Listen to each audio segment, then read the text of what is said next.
तो दोस्तों, अगर आप एक्वेरियम हॉबी में नए आए हुए हैं तो ऑब्वियसली मुझे लगता है कि आप लोग बहुत एक्साइटेड होंगे अपना फिश टैंक में नया फिश ऐड करने के लिए, नया प्लांट्स ऐड करने के लिए। बट यहाँ पे अगर आप थोड़ा सा सावधानी ना बरते तो यहाँ पे एक डिजास्टर हो सकता है, आपको कंप्लीटली इस हॉबी से आउट कर सकते। तो आज हम इस वीडियो में जानेंगे 10 ऐसे पॉइंट्स जिसको आप इजीली अवॉइड कर सकते हैं और आप अपना इस फिश कीपिंग हॉबी को बहुत ही बेहतरीन तरह से एंजॉय कर सकते हैं। तो without further delays let's get started.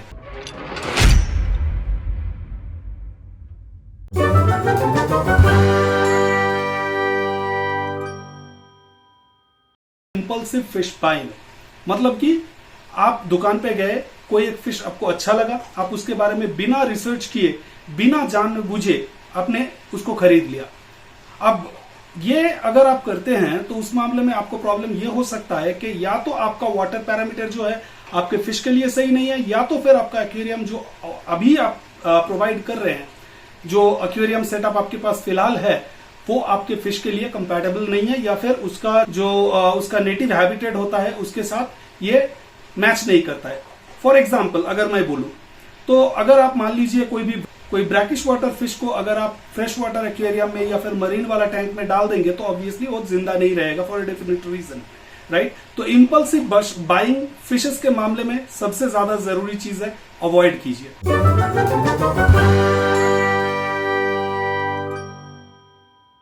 Number 9 पे आता है आपका वाटर पैरामीटर टेस्ट कीजिए, क्योंकि कुछ फिश होते हैं जो सॉफ्ट वाटर प्रेफर करते हैं, कुछ फिश होते हैं जो कि थोड़ा हार्ड वाटर प्रेफर करते हैं।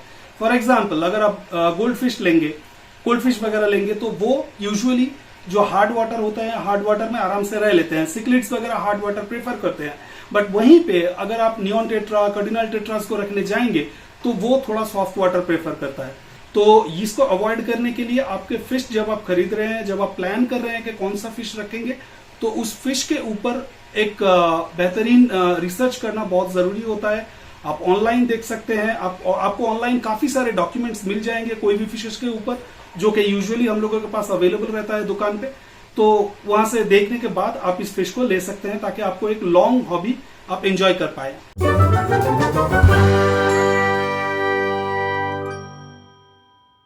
नंबर 8 पे आता है उसी के साथ लाइटिंग ड्यूरेशन।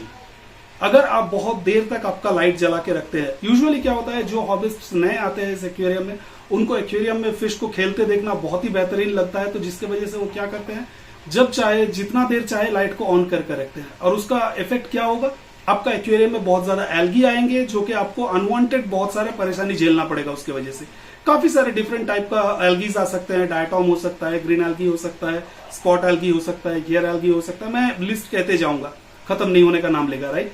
तो इसीलिए जब आप इनिशियली इस हॉबी में आ रहे हैं, बाद आप लाइट को 4 से 5 घंटा मैक्सिमम ऑन रखिए। उसके बाद धीरे धीरे करके जैसे आपका प्लांट का ग्रोथ बढ़ेगा, क्योंकि जैसे जैसे प्लांट्स का ग्रोथ बढ़ेंगे तो प्लांट्स के खाने के लिए उनको लाइट भी चाहिए होगा, तो लाइट को एब्जॉर्ब कर पाएंगे, राइट। तो अगर आप उस टाइम पे 8 घंटा लाइट देंगे तो लाइट वो एब्जॉर्ब कर लेगा।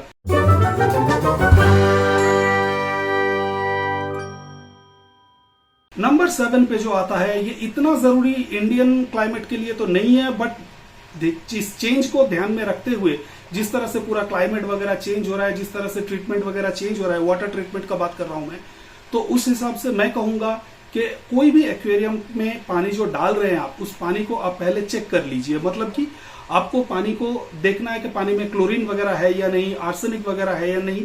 उस मामले में मैं आपसे रिक्वेस्ट करूंगा कि आप जो बॉटल्ड वाटर आता है, कैन वाटर आता है, उसको आप यूज कर सकते हैं। अगर वाटर का हार्डनेस थोड़ा ज्यादा है और आपको थोड़ा सॉफ्ट चाहिए तो उस मामले में आप मिक्स एंड मैच कर सकते हैं। तो कभी भी जब आप एक्वेरियम में पानी डाल रहे हैं तो सबसे पहले आप चेक कीजिएगा क्लोरीन उसमें है या नहीं। उसके लिए आपको स्ट्रिप्स मिल जाएंगे, 150-200 रुपए में आपको स्ट्रिप्स मिल जाएंगे। टेस्ट किट्स जो स्ट्रिप्स आते हैं उसमें आपको क्लोरीन पता चल जाएगा, तो उसको आप यूज कर सकते हैं। क्योंकि जो टेस्ट किट्स आते हैं, टेस्ट किट्स यूजुअली थोड़ा एक्सपेंसिव होता है, अराउंड 3000 के आसपास, 4000 के आसपास उसका प्राइस होता है, जो कि अच्छा वाला होता है। तो उस मामले में अगर आप उतना इन्वेस्ट नहीं कर सकते हैं तो फिलहाल के लिए आप सिर्फ स्ट्रिप्स यूज कीजिए, या तो फिर दूसरा जो प्रोसीजर है, आप एक बकेट में पानी को जमा करके रख दीजिए। अगर क्लोरीन का सिर्फ बात करूं तो आप बकेट में पानी को जमा करके रख दीजिए 48 घंटे के लिए, उसमें एक एयर स्टोन लगा के पंप चला दीजिए। जो भी आपका क्लोरीन है वो ऑटोमेटिकली इवेपोरेट हो जाएगा हवा में, तो उस पानी को फिर आप यूज कर सकते हैं। ठीक है, अगर दूसरे किसी तरह का हैवी मेटल्स है तो उस मामले में आप फटकरी यूज कर सकते हैं या फिर एलम यूज कर सकते हैं। जो हैवी मेटल्स है वो नीचे प्रेसिपिटेट हो जाएंगे, ऊपर का पानी जो है, ऊपर का पानी आप निकाल के आपका फिश टैंक में यूज कर।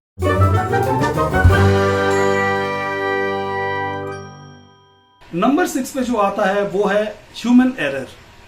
जी हाँ, आप सही समझ रहे हैं, क्योंकि हम लोगों का बिजी शेड्यूल रहते हैं, कोई कॉलेज जा रहा है, कोई ऑफिस जा रहा है, किसी को घर का काम है, तो हजारों टाइप के काम में हम लोग घिरे रहते हैं।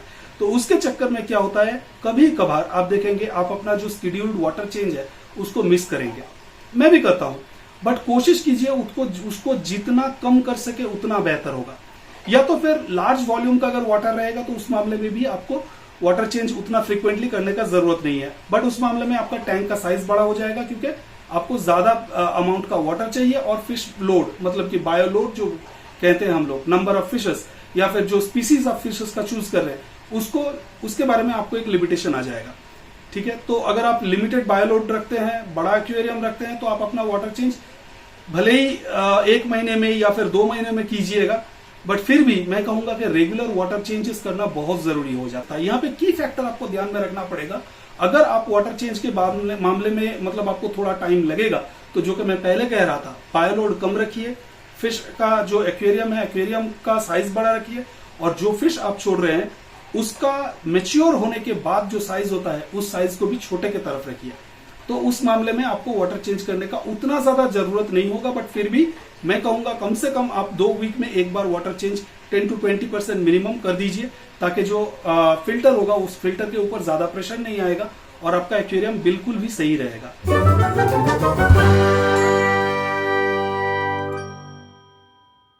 नंबर 5 पे आता है इनएडुकेट फिल्ट्रेशन।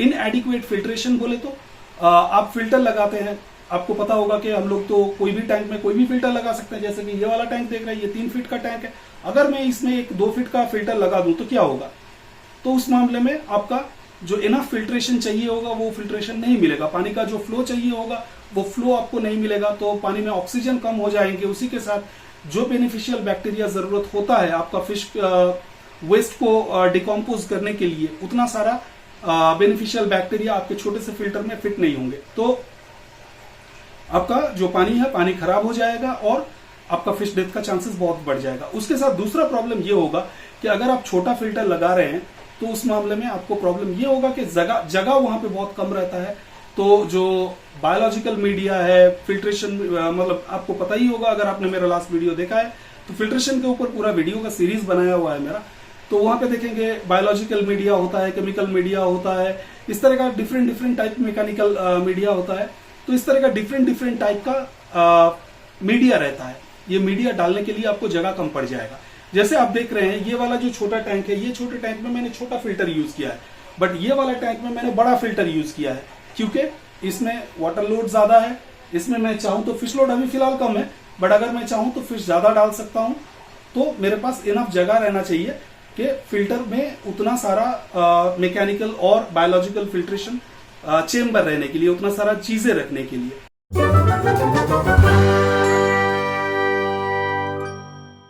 नंबर 4 पे आता है और एक ह्यूमन एरर।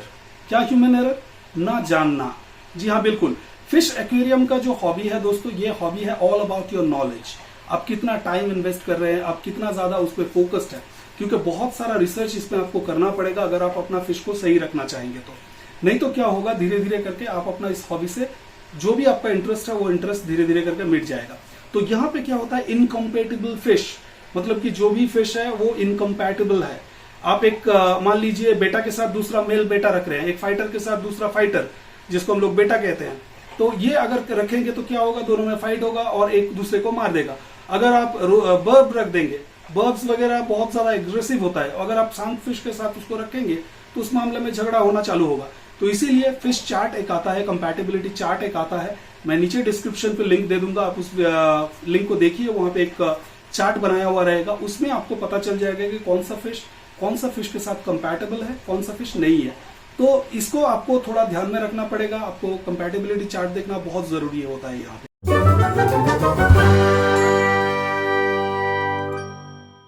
नंबर 3 पे आता है overstocking the aquarium. Obviously यहाँ पे हम लोग जब नए इस एक्वेरियम हॉबी में आते हैं तो हम लोग चाहते हैं कि बहुत सारा वैरायटीज टाइप का फिश एक ही एक्वेरियम में हो और मेरा एक्वेरियम एकदम फिशों से खचाखच भरा हो, मुझे देखने में मस्त लगेगा। बट प्रॉब्लम यह है दोस्तों कि हर इंसान को जैसे थोड़ा बहुत जगह चाहिए होता है रहने के लिए, आपको एक बहुत ही छोटा घर में अगर आप कोई रखना चाहेगा तो आप नहीं रह पाएंगे। आपको एक सर्टेन अमाउंट का स्पेस चाहिए होगा आपके रेगुलर एक्टिविटीज करने के लिए। इसी तरह से फिश को भी अपना इनफ स्पेस चाहिए होगा। तो आपको हिसाब रखना है कि कितना फिश मैं इस टैंक में डाल सकता हूँ। यूजुअली जो साइज होता है, अगर मैं यूएस का बात करूं तो यूएस में गैलन्स में नापते हैं, बट यहाँ पे हम लोग लीटर्स पे नापते हैं। तो हम लोग, मैं फिर भी कहूंगा कि जो भी आपका मैच्योर साइज होता है फिश का, उसका पर इंच के लिए 1 लीटर कम से कम पानी रखिए। 1 लीटर मैं कम ही बोल रहा हूं, बट फिर भी मिनिमम इतना तो रहना ही चाहिए। इसके अगर ज्यादा रखेंगे आप फिश तो फिर उस मामले में फिश डेथ होना एकदम नेचुरल सी बात है। और फिर उसके लिए आपको कुछ भी कर लीजिए, आप उसको रोक नहीं सकते हैं। कितना भी वाटर चेंज कर लीजिए, कितना भी कुछ कर लीजिए, वो स्टंटेड हो जाएगा, फिश खाना नहीं खाएगा या फिर एक दूसरे के साथ मारामारी करने चलेगा अगर इनकम्पैटिबल हुआ तो उस मामले में, जो कि लास्ट पॉइंट था। तो इसीलिए जब आप फिश रखेंगे तो अच्छे से रिसर्च कीजिए आपका फिश टैंक कितना बड़ा है, उसमें कितना पानी आता है, और जो फिश आप रखना चाह रहे हैं वो फिश का जो मैच्योर साइज होता है वो कितना बड़ा हो सकता है। तो उस हिसाब से आपको पता चल जाएगा कि कितना नंबर ऑफ फिशेस आप रख सकते हैं आपके एक्वेरियम में। ठीक है, कुछ फिशेस इसमें से होता है जो कि ग्रुप में रहना पसंद करते हैं। जैसे कि आप देख रहे हैं यहाँ पे ऑटोसिंक्लस है। ऑटोसिंक्लस ग्रुप में रहना पसंद करते हैं। मिनिमम आपको 6 लेना है। ठीक है, कार्डिनल टेट्रा वगैरह हो गया, नियोन टेट्रा वगैरह हो गया, रमिनोस वगैरह हो गया, ये एक स्कूल में रहना पसंद करते हैं। बट वहीं पे अगर आप बेटा रख रहे हैं तो बेटा आपको सिंगल चाहिए होगा। अगर आप फ्लावर ऑन रख रही है या फिर अगर आप ओरोआना रख रहे हैं तो उस टाइप के फिश लोनली रहना पसंद करते हैं, अकेला रखना पड़ेगा उसको। आप उस मामले में मिक्स एंड मैच नहीं कर सकते। अगर एंजल रखना चाहते हैं तो एंजल सर्टेन एज तक एक साथ में बहुत सारे रह सकते हैं, बट उसके बाद वो फाइट चालू करते हैं। जब पेयर फॉर्म करने का बाद आता है तो वहां पे फाइट चालू करेंगे।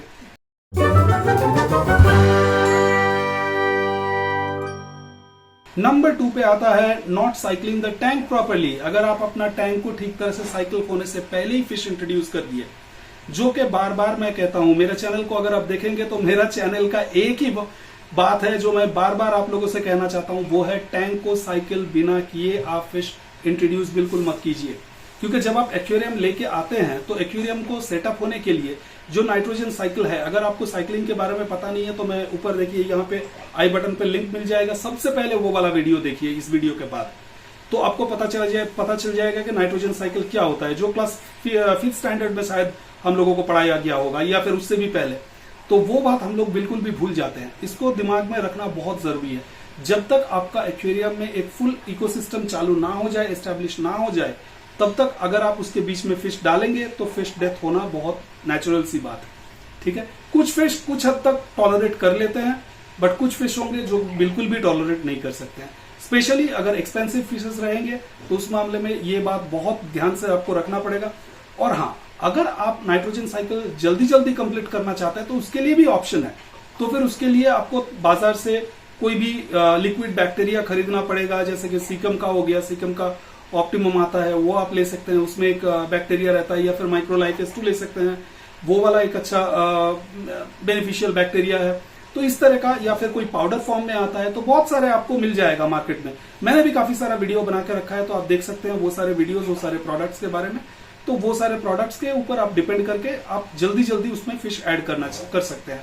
बट फिर भी मैं कहूंगा आप कुछ भी ऐड कर रहे हो, कम से कम 7 दिन वेट कर लीजिए, उसके बाद ही आप फिश ऐड कीजिए, ताकि आपका एक्वेरियम जो हो वो थोड़ा सा फिश लोड को संभाल सके।